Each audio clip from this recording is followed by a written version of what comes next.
जय जगन्नाथ बंधु माने आपण मानकु मो यूट्यूब चैनल रे स्वागत। आज कहानी आमे जानिबा किभली भाबरे गोटे 20 वर्षर झियो गाँ लोक मानक आखि खोली देथिला।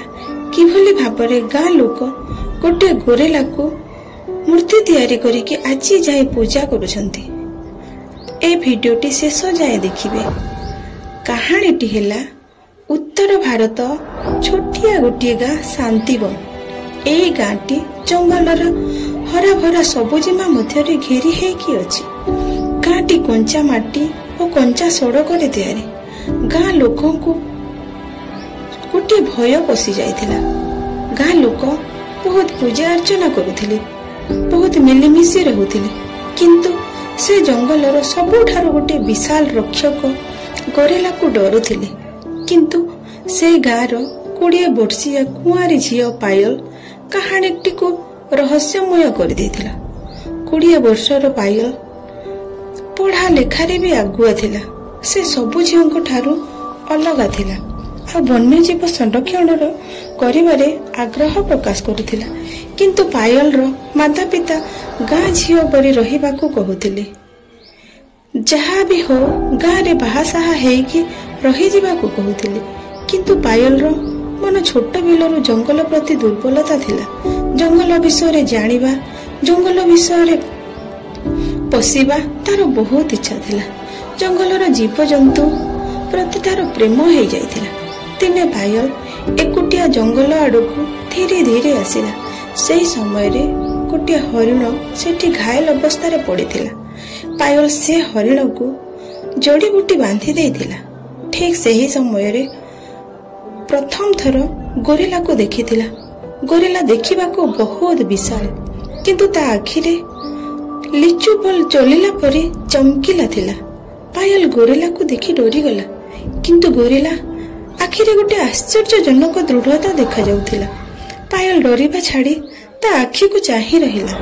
पायल जेमिति अति निजर लागुथिला। गोरेला भी पायल को देखि मने मने आनंद प्रकाश करुथिला। से भी एते सुंदर आ एते सुंदरिया हृदय थिबा झियो जीवन रे केबे देखि नथिला। पायल पाखकू धीरे धीरे आसी ता हाथ धरी ता आड़कू टाणी नेथिला।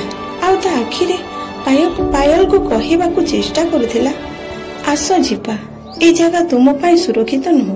गोटे सुरक्षित जगह को पायल को नहीं गला। ठीक सही समय रे पायल भाबुथाए, सतरे ए गोरेला एते डरावना नुह जिते लोक माने भाबंती। केते सरल और सुंदर जीव। एया भाबिकी ता सहित चली गला। गोरेला पायल को सुरक्षित जगह रे छाड़ी देइकी ता निज बाटरे चली गला। किंतु सही समय रे गाँ लोक गोरेला को देखि देइथिले। सांगे सांग गोटे पंचायत बसिले आ कहिले, गाँ को गोरेला आसिलाणी, एबे आमे सुरक्षित नहु।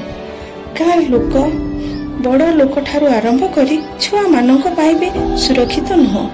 केमिति करी मध्य गोरेला को मारिबा को पड़िबो, नहले से आम गाँ को माड़ी आसीबो।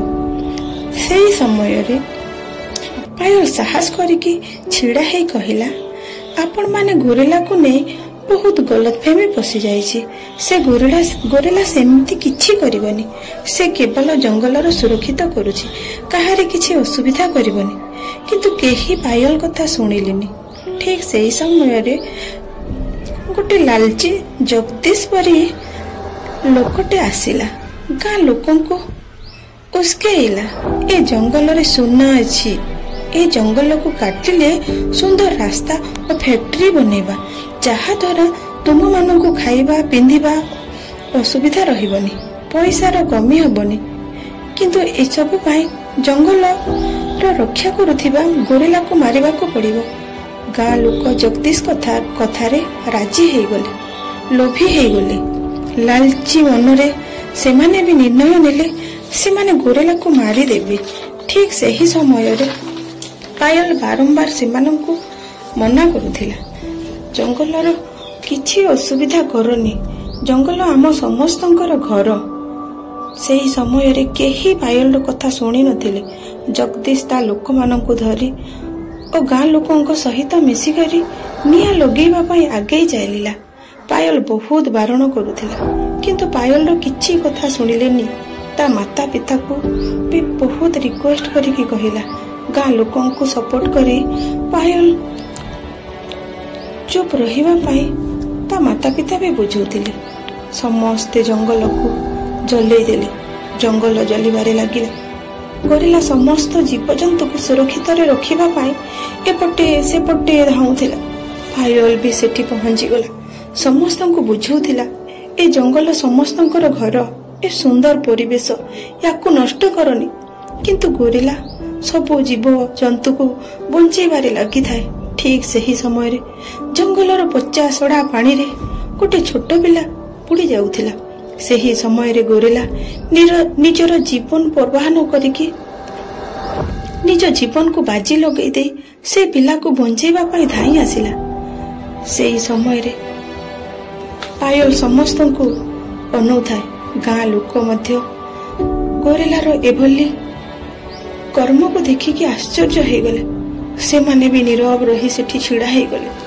ସେହି ସମୟରେ ପାୟଲର ହାତ ଧରିକି ଗୋରିଲା ସୁରକ୍ଷିତ ଜାଗାକୁ ଟାଣି ନେଇଗଲା। ସେହି ସମୟରେ ଗାଁ ଲୋକ ବୁଝିପାରିଲେ ଗୋରିଲା କେବେ ବି କାହାକୁ ଆଘାତ ପହଞ୍ଚେଇବନି। ଏ ସରଳିଆ ଜନ୍ତୁ। ଏଇଆ କହି ସମସ୍ତେ ପଶ୍ଚାତାପ କଲେ, ଆଖି ତଳ କରି ନୀରବ ରହିଗଲେ। ପାୟଲକୁ ଗୋରିଲା ଦ୍ୱିତୀୟ ଥର ସୁରକ୍ଷିତ ଜାଗାରେ ରଖିଦେଇଥିଲା। ପାୟଲକୁ ଗର୍ବର ସହ ଚାହିଁ ରହିଲା। ସେ ଯେମିତି କହିବାକୁ ଚାହୁଁଥିଲା, ଏ ଜଙ୍ଗଲ ଏବେଠୁ ତୁମର, ଏ ଜଙ୍ଗଲକୁ ତୁମେ ଯେମିତି ସୁରକ୍ଷିତରେ ରଖିବ। ଏଇଆ କହି ସେ ଜଙ୍ଗଲର ନିଆଁ ଭିତରେ ହଜି ଯାଇଥିଲା। ଗାଁ ଲୋକ ବହୁତ ପସ୍ତେଇଲେ। ପାୟଲ ବି ବହୁତ ଛଲ ଛଲ ଆଖିରେ ଘରକୁ ଫେରି ଆସିଥିଲା। ଗାଁର ସବୁ ଜାଗାରେ ଜଙ୍ଗଲ ସୁରକ୍ଷା ବୋର୍ଡ ଛାପିଲା। ସମସ୍ତଙ୍କୁ ବୁଲି ବୁଲି ବୁଝେଇଲା ଜଙ୍ଗଲ କଣ ଦେଇପାରେ। ପାୟଲ ଜଙ୍ଗଲ ସଂରକ୍ଷଣ ଅଭିଯାନରେ ଲାଗି ପଡ଼ିଲା। ଆଜି ବି ଏ ଜଙ୍ଗଲ ଶାନ୍ତିବନ ଜଙ୍ଗଲରେ ପ୍ରସିଦ୍ଧ ଅଛି।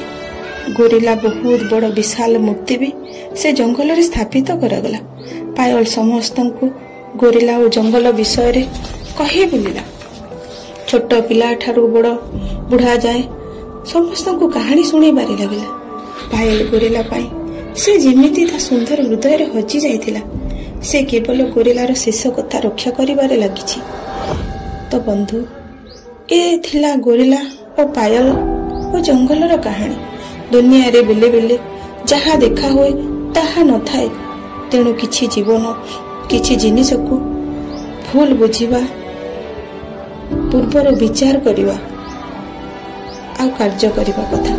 ଛୋଟିଆ 20 ବର୍ଷିଆ ପାୟଲ ଏତେ ବଡ଼ ଜଙ୍ଗଲ ଗୋରିଲାକୁ ବୁଝିଲା, କିନ୍ତୁ ଗାଁ ଲୋକ ବୁଝିପାରିଲେନି। ସେଥିଯୋଗୁଁ ଆଜି ବି ପାୟଲ ସବୁ ଗଛ ଡାଳ ଜଙ୍ଗଲରେ ଗୋରିଲାକୁ ସେ ଦେଖିପାରୁଥିଲା। ତା ହୃଦୟରେ ଯେମିତି ଗୋରିଲାର ଛବି ବସି ଯାଇଥିଲା। ଏ କାହାଣୀରୁ ଆମେ ଜାଣିଲା ଯେ ବେଳେ ବେଳେ ଛୋଟ ଆଉ ବଡ଼ ଲୋକଙ୍କ ଭିତରେ ବି ଏତେ ବୁଦ୍ଧି ନଥାଏ। ଛୋଟ ଲୋକଙ୍କ ବୁଦ୍ଧି ଥାଏ। ତା ସହିତ ବେଳେ ବେଳେ ଯେକୌଣସି ଭୟାନକ ଜିନିଷ ଆମ ପାଇଁ ସେ କୌଣସି ନୁକସାନଦାୟକ ନୁହେଁ। ତେଣୁକରି ଜୀବନରେ ଯେକୌଣସି କାର୍ଯ୍ୟ କରିବା ପୂର୍ବରୁ ଆଗ ପଛ ବୁଝିବା ଆଉ ଜାଣିବା, ତାପରେ କାର୍ଯ୍ୟ କଲେ ସବୁ କାର୍ଯ୍ୟ ସଫଳ ହୁଏ। ଏ କାହାଣୀଟି ଯଦି ଟିକେ ବି ଆପଣମାନଙ୍କୁ ଭଲ ଲାଗିଥାଏ ତାହେଲେ ମୋ ଚ୍ୟାନେଲକୁ ସବସ୍କ୍ରାଇବ କରିଦେବେ ଆଉ କମେଣ୍ଟରେ ଜୟ ଜଗନ୍ନାଥ ଲେଖିଦେବେ। ତ ବନ୍ଧୁମାନେ, ଏ କାହାଣୀ ଏତିକିରେ ଶେଷ ହେଲା।